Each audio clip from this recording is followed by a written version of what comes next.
बिस्मिल्लाहिर्रहमानिर्रहीम। मैं हूँ इरशाद चौहान, आई विटनेस न्यूज़ से आपकी खिदमत में हाज़िर हूँ।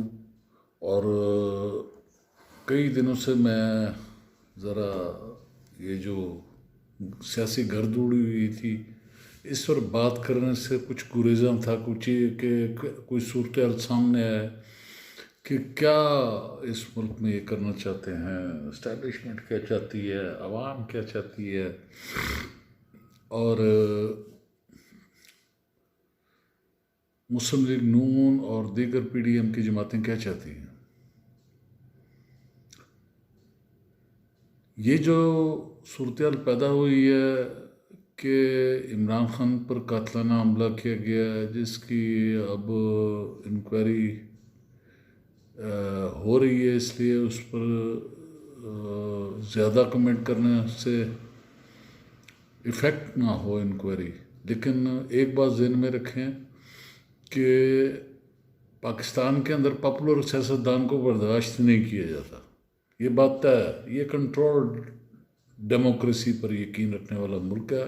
यहाँ की इस्टेब्लिशमेंट, यहाँ के ऐसे इदारे दूसरे तक जो लॉ इन्फोर्समेंट के हैं या एजेंसीज़ हैं, उनकी कोशिश होती है कि सियासतदान वही ठीक हैं जो उनके कंट्रोल में रहे। अब उसके एवज़ उन्हें क्या कीमत अदा करनी पड़ती है वो माजी में सत्र में अदा भी कर चुके हैं। और उसके बाद हम अपने, कम से कम मैं अपनी ज़ात की हद तक कह सकता हूँ, पाकिस्तान पीपल्स पार्टी ने चाहे वो अदालती ज़राए से कत्ल किया, लेकिन हमारा लीडर मारा गया, शहीद कर दिया गया। उसके बाद मुर्तज़ा भुट्टो को मारा गया, उस पर भी।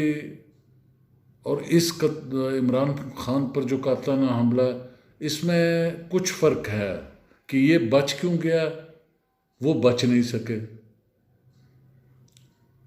तो मैं इस पर ज़रूर बात करना चाहूँगा कि लोगों तक ये पहुँचे, पता लगे कि पॉपुलर लीडर्स को क्यों मारा जाता है। इसमें इंटरनेशनल इस्टेब्लिशमेंट का भी किरदार है, इसमें मकामी इस्टेब्लिशमेंट का भी किरदार रहता है, इसमें सियासी जमातों का भी किरदार होता है। बाज़ औक़ात इस्टेब्लिशमेंट का किरदार नहीं भी होता, जैसा कि बेनज़ीर के और मुर्तज़ा के कत्ल में इस्टेब्लिशमेंट मुलव्वस नहीं थी, उसमें पार्टी मुलव्वस थी। पाकिस्तान पीपल्स पार्टी के उस वक्त के जो सिक्योरिटी चीफ थे वो रहमान मलिक, और उसको मैनेज पीछे आसिफ अली जरदारी कर रहे थे। उसकी वजह से उनका बचना मुश्किल था, और बचना मुश्किल हुआ ना। उनका पोस्टमार्टम हुआ, आज तक ये वो जरदारी साहब ने रुकवाया ना। उनका बीबीएम जो जिस पर मैसेजेस आए या उस वो नहीं दिया गया सिक्योरिटी इदारों को। उसके बाद ना ही इन्होंने वो बीबीएम सिक्योरिटी इदारों के हवाले किया गया, और ना ही वो दुपट्टा दिया गया जिसके अंदर से गोली गुजरी। पोस्टमार्टम जरदारी साहब ने खुद रोक दिया। तो इसी तरह का वो वाक़या था कि उसके लेफ़्ट हैंड से फायर कर रहा है एक लियारी का लड़का, लेकिन उसकी राइट साइड से पे हिट हुई है गोली, और नहीं पता लगा आज तक किसने मारा है, किसने किया है, इसलिए कि कवर अप करने वाले बाद में आ गए। उसके तमाम जो यूएनओ के कमीशन के सरबराह यहाँ पर आए, उनकी वीडियोज़ मेरे ही उस पे चैनल पे चल रही हैं, और दीगर उस पर भी मौजूद हैं मीडिया पर, कि ये एक बनी बनाई रिपोर्ट पर ये सारा कुछ कर रहे थे। अब आए इमरान खान की तरफ। इस पर हमला खुल्लम खुला जो है ना नून लीग और उनके लोगों ने किया है, जिस पर इमरान खान क्योंकि बच गए हैं और उनकी ज़िंदगी बच गई है, और उन्होंने ये इल्ज़ामात भी वो बल्कि उनको नामज़द कर दिया है FIR में। राना सनाउल्लाह को नामज़द किया, शहबाज शरीफ को नामज़द किया, और एक कोई फ़ौजी ऑफिसर हैं उनको नामज़द किया है। तो बिल्कुल शफाफ जो है ना इसकी इन्वेस्टिगेशन होनी चाहिए, और इन पर हमला करने वाले लोगों को गिरफ्तार किया जाना चाहिए।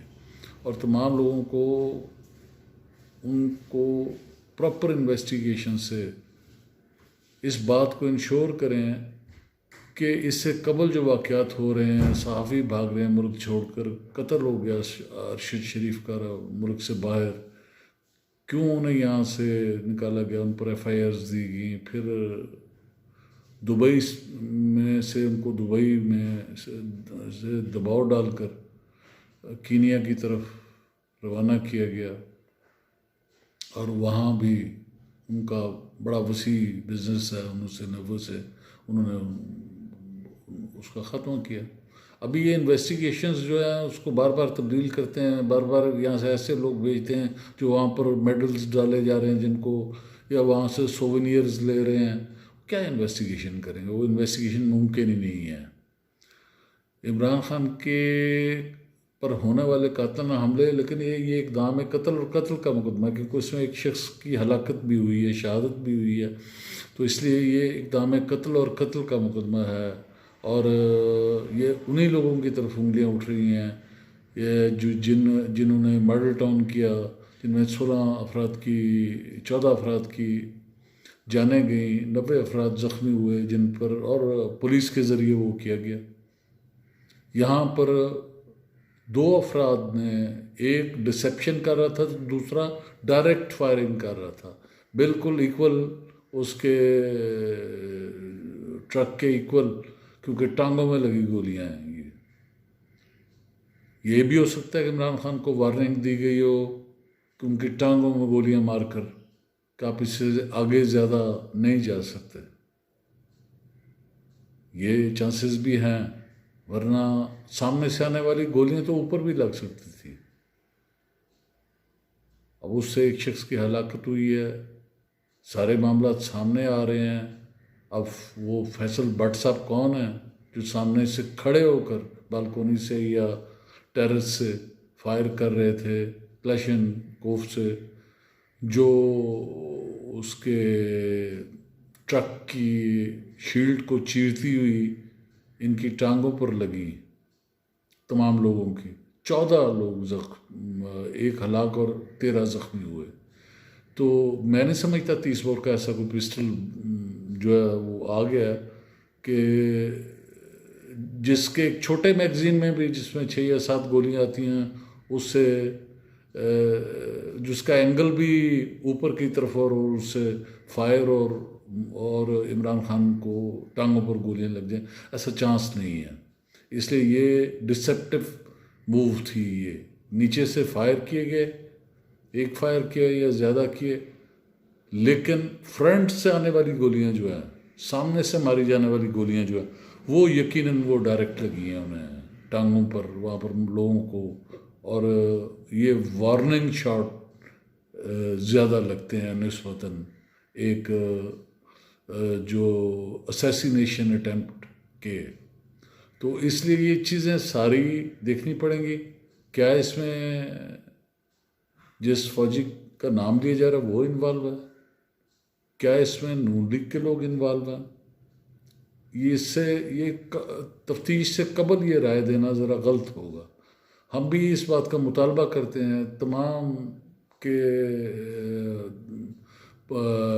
PTI की तरफ से, दीगर जमातों की तरफ से। मैं क्योंकि मेरा तल्लुक पाकिस्तान पीपल्स पार्टी वर्कर्स से है और जिसका मैं सेंट्रल कमेटी का मेंबर हूँ, और मैं उसकी तरफ से ये मुतालबा करता हूँ कि हर सूरत में इमरान खान पर होने वाले इस कातलाना हमले की तहकीक की जाए, ताकि दूसरे सियासतदानों को महफूज रखा जा सके, दूसरे सहाफ़ियों को महफूज रखा जा सके, आम आवाम को महफूज रखा जा सके। अगर ये ऐसा मुमकिन ना हुआ तो फिर आप यकीन करें कि ये लड़ाई जो है ना, जिस कदर इमरान खान की पॉपुलैरिटी है, ये गली गली जंग शुरू हो जाएगी, जो कि पाकिस्तान के लिए कतन ना किसी फ़र्द के लिए भी बेहतर नहीं है। और हम दुआ गो रहेंगे कि लोग हारमोनी के साथ अपने ताल्लुकात के साथ, अच्छे ताल्लुकात के साथ, इलेक्शन था आके गुजर गया, इमरान खान पर हमला हुआ, उसकी इन्वेस्टिगेशन पर कोई कंप्रोमाइज़ नहीं है। हम के उसकी पार्टी में हों या ना हों, लेकिन हमारा इस कदर शदीद होगा कि हमें फिर अपने अपने लीडरों के कत्ल भी याद आएंगे, उनकी शहादतें भी याद आती हैं। तो हम ऐसा नहीं करने देंगे। ये बात आप जहन में रखें कि ये आवाज़ें दबाई नहीं जा सकती।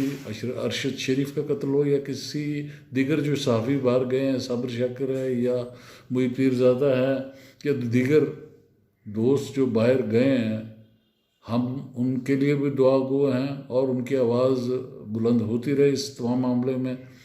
और वरना 22 करोड़ लोग उनकी जगह लेते रहेंगे। मेरे जैसे और कोई आ जाएगा, मुझे आप सीन से हटाएंगे तो मेरी जगह को और आके बैठ जाएगा। ये सिलसिला अब रुकने वाला नहीं है। तो आई विटनेस न्यूज़ के इस एपिसोड के बाद आप इसको याद रखें कि पाकिस्तान अब किसी बड़ी पीटी लेवल की पार्टी के कायद की शहादत का मुतहम्मिल नहीं है। और आई विटनेस न्यूज़ इस पर आवाज़ उठाता रहेगा। आप भी इसको देखते रहें, वॉच करें और अपने कमेंट से हमें आगाह करते रहें। जहाँ हम गलत हों हमें ज़रूर कहें कि आप यहाँ पर गलत हैं। लेकिन कोई शख्स जो 15 साल से पीपल्स पार्टी नामी जरदारी लीग से वाबस्ता है, वो इस पर कमेंट करने से गुरेज करे तो बेहतर है, क्योंकि उनको इल्म नहीं है। वो पार्टी के उस लेवल तक गए ही नहीं है जहाँ पर ये वाक़यात हुए हैं। हमें मौका मिला, हमने जवानी से लेकर अपनी इस 2007 तक इस सूरत हाल में इस कदर करीब रहे कि हमें एक एक कत्ल का पता है, एक एक शहादत का पता है। कितने दोस्त हमारे शहीद हुए कराची के अंदर, सिंध के अंदर और दीगर सूबों में, इवन काबुल में भी। तो हमें इन तमाम चीज़ों का इल्म है और ये हमारे सामने गुजरी हैं। इसलिए कमेंट करे तो कोई ऐसा शख्स करे जो वो जानता हो उन हालात को। सुनी सुनाई बातों वाले हम पर कमेंट ना करें तो बेहतर है। खुदा हाफिज़।